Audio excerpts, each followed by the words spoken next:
विद्यार्थी मित्रांनो, सप्रेम नमस्कार. ज्ञानवादान एज्युकेटर यूट्यूब चॅनलमध्ये सर्वप्रथम मी आपल्या सर्वांचे स्वागत करतो.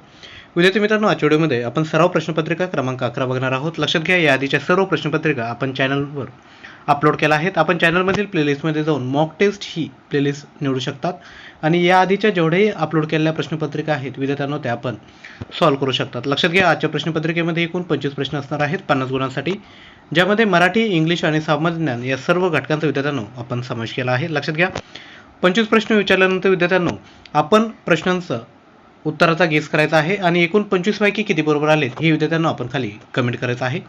तर विद्यार्थ्यांनो, व्हिडिओला सुरुवात करूयात. व्हिडिओतील सर्वात पहिला प्रश्न आहे, सध्या भारतात रेल्वे विभाग किती आहेत? आपले ऑप्शन आहे 17, 16, 18 की 16. विद्यार्थी मित्रांनो, 16 ऑप्शन रिपीट झाला आहे. लक्षात घ्या, डी ऑप्शनला तुम्ही 19 कन्सिडर करू शकता. 17, 16, 18 की 19.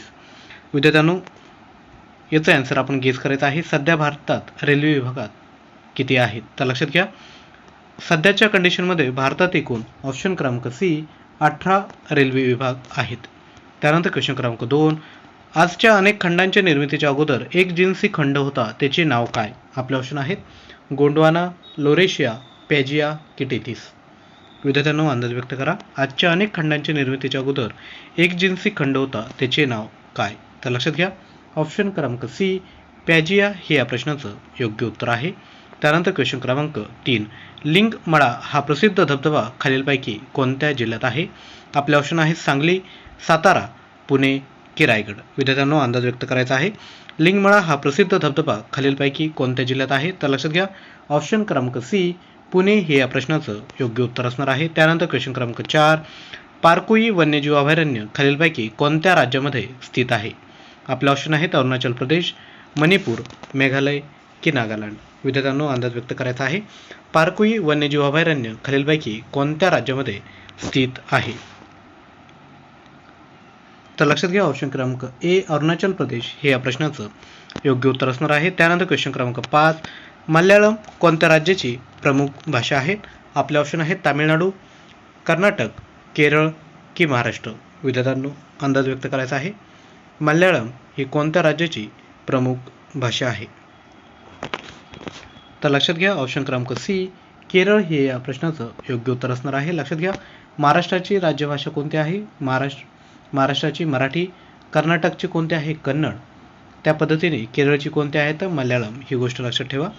त्यानंतर ऑप्शन क्रमांक 6, जर चुनखडकाचे तुकडे पाण्यात बुडवले तर बुडबुडे उत्पन्न होतात. हे बुडबुडे कशामुळे तयार होतात? आपले ऑप्शन आहेत कार्बन डायऑक्साईड, जलबाष्प, ऑक्सिजन की हायड्रोजन.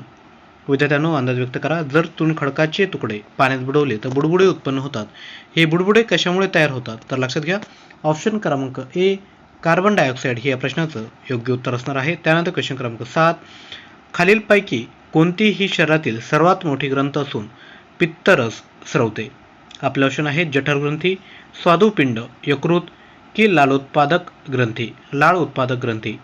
विद्यार्थ्यांनो, अंदाज व्यक्त करायचा आहे. खालीलपैकी कोणती शरीरातील सर्वात मोठी ग्रंथी असून पित्तरस स्रवते?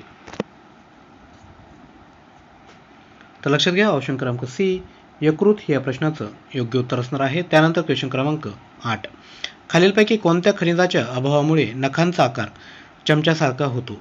आपले ऑप्शन आहेत लोह, आयोडीन, कॅल्शियम की यापैकी नाही. विद्यार्थ्यांनो, सामान्य विज्ञान या टॉपिकवरील हा प्रश्न आहे. खालीलपैकी कोणत्या खनिजाच्या अभावामुळे नखांचा आकार हा चमच्यासारखा होतो? तर लक्षात घ्या, आयर्न किंवा लोह म्हणजे ऑप्शन क्रमांक ए हे या प्रश्नाचं योग्य उत्तर असणार आहे.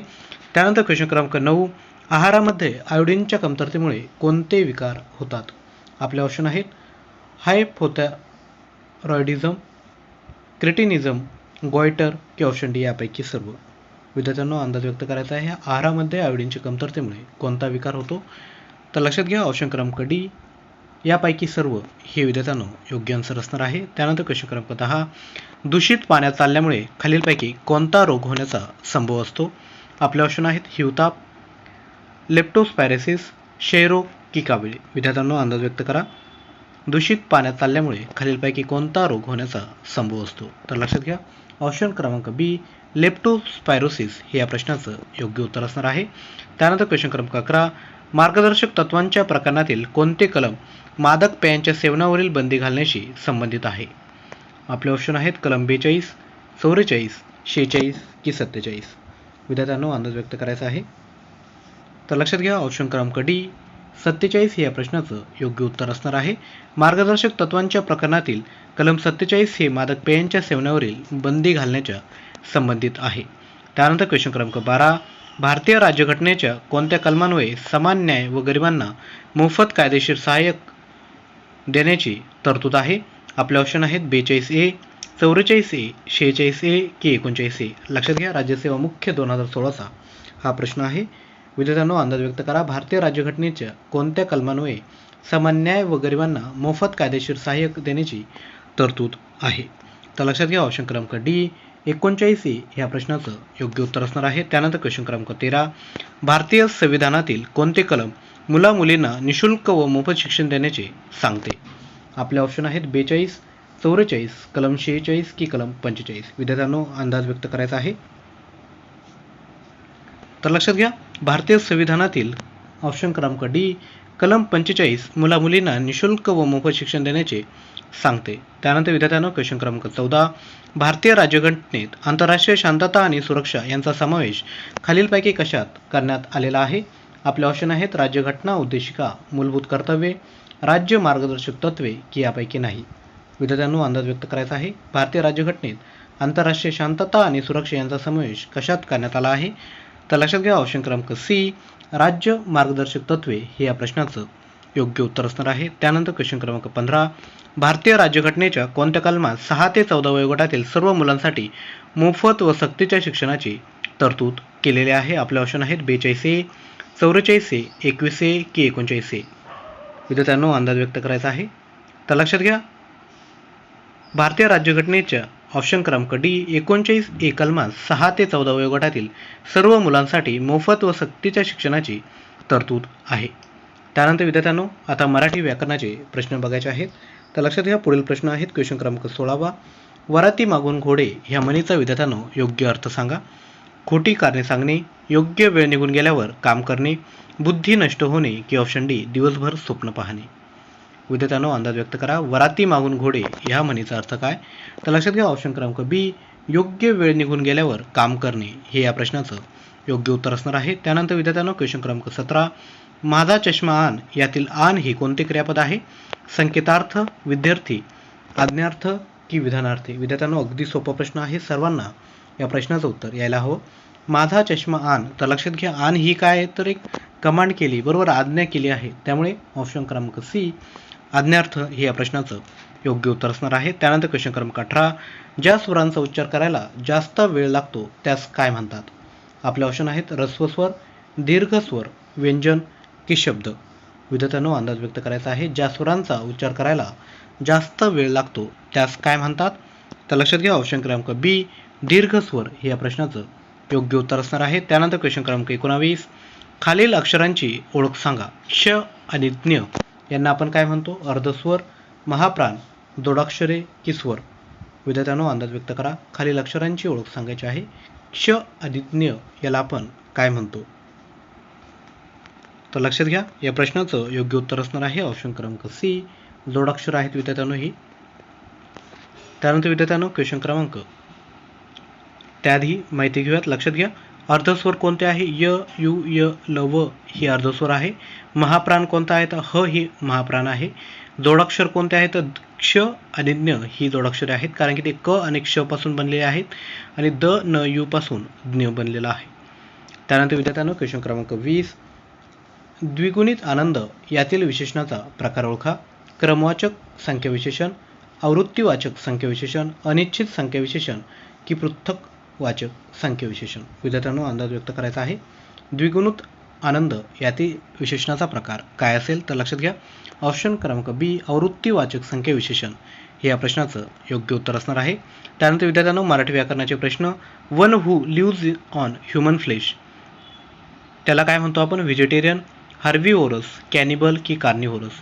विद्यार्थी मित्रांनो जो मांसाच्या मांसावर जिवंत राहतो त्याला विद्यार्थी मित्रांनो आपण काय म्हणतो? तर लक्षात घ्या ऑप्शन क्रमांक सी कॅनिबल हे या प्रश्नाचं योग्य उत्तर असणार आहे. त्यानंतर one who lives on grass, बरोबर, गवतावर जिवंत राहणाऱ्या प्राण्यास काय म्हणतात? व्हेजिटेरियन, हर्बिव्होरस, कॅनिबल की कार्निव्होरस? विद्यार्थ्यांनो अंदाज व्यक्त करा. लक्षात घ्या.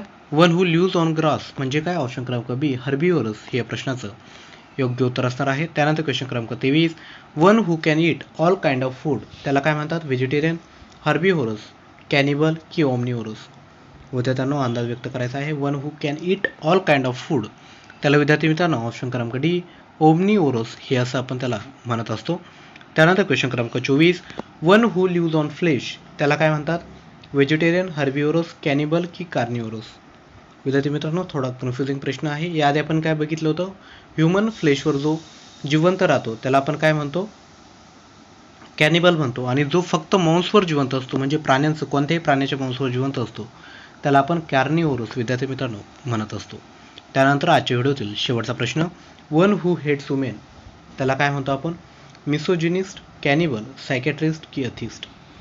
तर विद्यार्थी मित्रांनो अंदाज व्यक्त करायचा आहे. वन हू हेट्स वुमन याला विद्यार्थी मित्रांनो आपण ऑप्शन क्रमांक ए मेसोजिनिस्ट म्हणत असतो. कॅनिबल म्हणजे काय? जो कशावर? ह्युमन फ्लेशवर जिवंत असतो. सायकॅट्रिस्ट म्हणजे काय?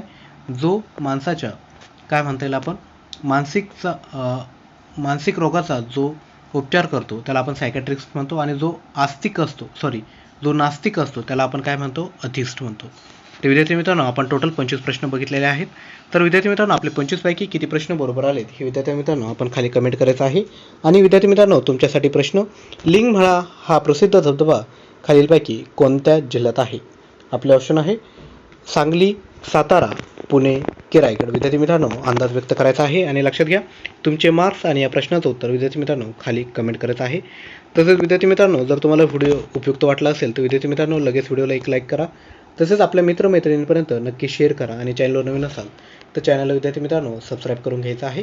तसेच दैनंदिन चालू घडामोडींची प्रॅक्टिस आणि जर तुम्हाला अधिकच्या जर PDF वगैरे हवे असेल तर तुम्ही करंट अफेअर्स मराठी हे जे आपलं टेलिग्राम चॅनल आहे त्याला तुम्ही जॉईन करू शकता. लक्षात घ्या यावर आपण डेली चालू घडामोडीची विद्यार्थी मित्रांनो प्रॅक्टिस करत असतो. तसेच विद्यार्थी मित्रांनो लक्षात घ्या स्पर्धा परीक्षांचा अभ्यास करताना स्वतःवर विश्वास ठेवा, प्रामाणिकपणे प्रयत्न करा. लक्षात घ्या तुम्हाला यश नक्कीच विद्यार्थी मित्रांनो भेटणार आहे. विद्यार्थी मित्रांनो आजचा व्हिडिओ तुम्ही सुरुवातीपासून शेवटपर्यंत अगदी मन लावून बघितला याकरता मी आपला ऋणी आहे. नवीन व्हिडिओमध्ये आपण लवकरच भेटणार आहोत. तोपर्यंत थँक्यू.